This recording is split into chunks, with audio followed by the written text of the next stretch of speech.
and welcome back to another tutorial here, another module in C++ here, CIS5. Now in this module, what we're actually going to be talking about is gathering input from the console. So we've used cout to display out to the console window things that we wanted to print out to the screen, and that's great. We can put output, but what about input? And why do we care about input? We'll say if you make a variable, like for instance here I have int my number, and we wanted to give this variable here an assignment value, but we want to actually ask the user and say, user, give it anything that you want. And the user can actually type into the console window, and that will be captured and then stored into that number. We can do that. Now, where there was a cout, the console, which stands for console out, there's a cin, which stands for console in. Okay, and that's pronounced cin.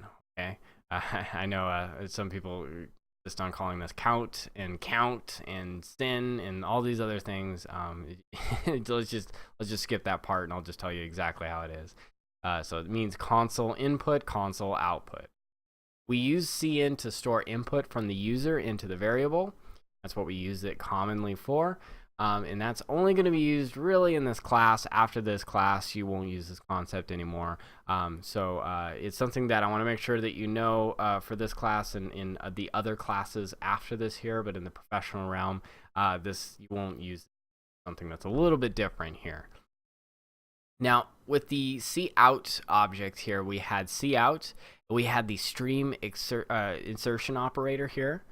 Stream insertion operator, and then we had the other piece of data, because this is an operator, it goes between two pieces of data.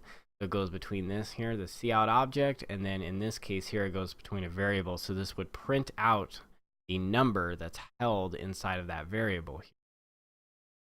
For cin, it's flipped. So where I had the analogy before, it was like, okay, imagine this as like little Pac-Man, or imagine this here like it's pointing. So this is pointing, it's output that's being output, so it's pointing towards the out object here. Think of this as well in the same manner as here. These point towards the input. So this is saying grab input from the user and store that, push that into my number. So for the rule for cin is that the stream insertion operator, that we know it pointing this way, is flipped and it's pointed the other way. So you want to make sure that you get that orientation down so that you know where what points to what, and that's the easy way of keeping track of that, is that it points to the thing that it's going in far as direction. In case input goes towards the variable, output goes towards the out object, will help us display. Okay, let's do a quick example of this. This would just be real quick. Go ahead and include IOStream.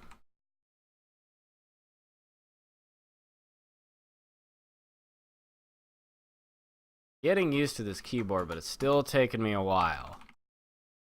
Really like it though, so far, I think. But yeah, it is slowing me down a little bit. Okay, we got everything going here. And now what we're going to do is we're going to show you the cin object here. So to do this, I'm going to go ahead and make a variable here. I'm going to make an integer, and I'm going to call this num. Now notice, what did I not do? I did not initialize this here. Now anytime that you use the cin object, you don't have to actually initialize this here, because it will be assigned right when you use the cin object. So since I know for sure that I'm not going to change this number or display it in any say sense at all, I know that I do not have to initialize this here. So I could say cin num, not num. That is num. There we go. This is going to prompt input from the user so that you can go ahead and type a number inside of the console. Okay, and then I'm going to say cout. Your number is. I'm going to go ahead and display this keyboard. me go. Okay. When I run this, there's going to be a blinking cursor, and it's waiting for me to actually put a number in. I'm going to put the number 2. Then it says your number is 2, because that's what's contained inside of num, because that's what I told it to contain. Pretty cool. Okay, so if we wanted to, since it just starts with a blinking cursor, if we wanted to kind of spruce this up a little bit, what we can actually do is we can say user input a number. Go ahead and put a blinking cursor. Before that, I will do this, and I'll go ahead and do this little smiley face. But what that's going to do is it's just a formatting thing for me. It says user input your number, and then it kind of has like an area where you can put the number. 3 this time. Your number is 3. Now notice that because I did not say end line, it started this operation right after that. Closing parenthesis here. So when I put the number there, that's kind of like why I had this little symbol that I just created real quick, is so that I can have that all on one line. Your number is 3. End line, press any key to continue. Cool. So you could do this with numbers. You could do this with text as well. You could do it with characters.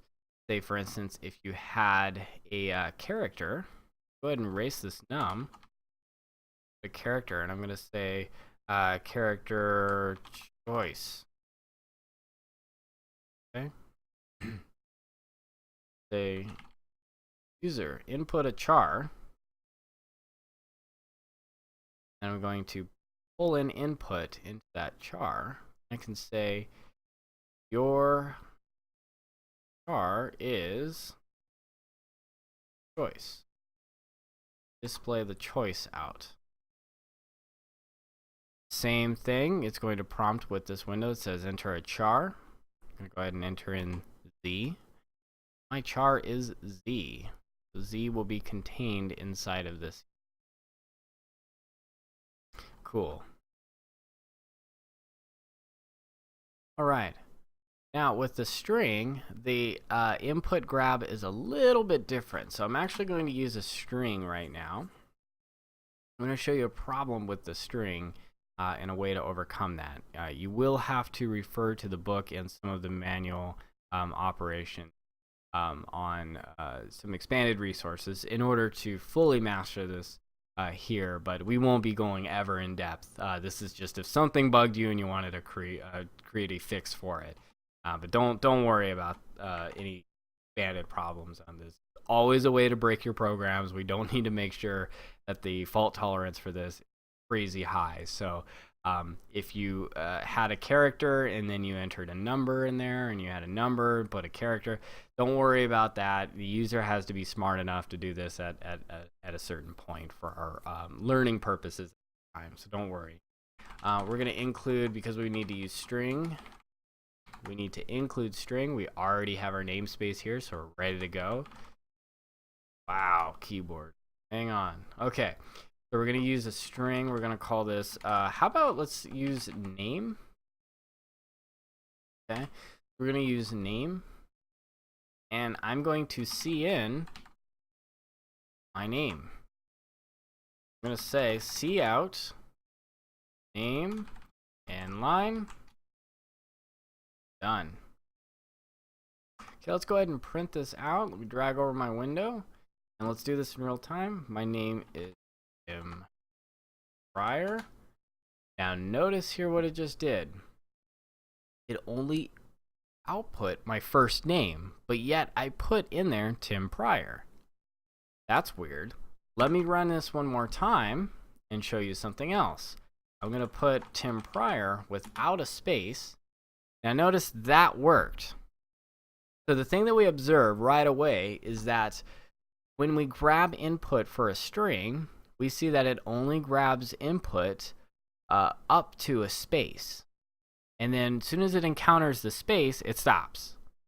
Now the reason for that is because it's actually coming to the null character, which is the space. It's something that looks, it's this, it is this, it's this. It's all these different representations of how this text is stored. Without going into too much detail, if you have more than one word of a string, if you're trying to capture a sentence, you cannot actually capture that with cin. Instead, what you have to use is you have to use a function. You have to use a function called getLine. Okay. Now the function will take two arguments. You'll put cin and you'll put name. It has to look like this here. For this here, if I put Tim Fryer here, I know now that it's not just stopping when I have a space, but it stops when I hit the enter key now. So it will grab a full sentence. So again, that function is getLine. Okay, and it holds two arguments. It's the cin object and variable, string variable. Okay, whoops. So this is how you use it. Again, if you only have the cin keyboard, if you only have the cin object, that will only be able to hold a word that goes all the way to a space character. As soon as it encounters a space character, it will stop grabbing input from the console. So hopefully that helped. That is a way to be able to grab input from the console, and that is how you will store that inside of your variables. All right, hopefully this will help you guys use this in your upcoming assignment here, and let me know how it goes. Let me know if you have any problems.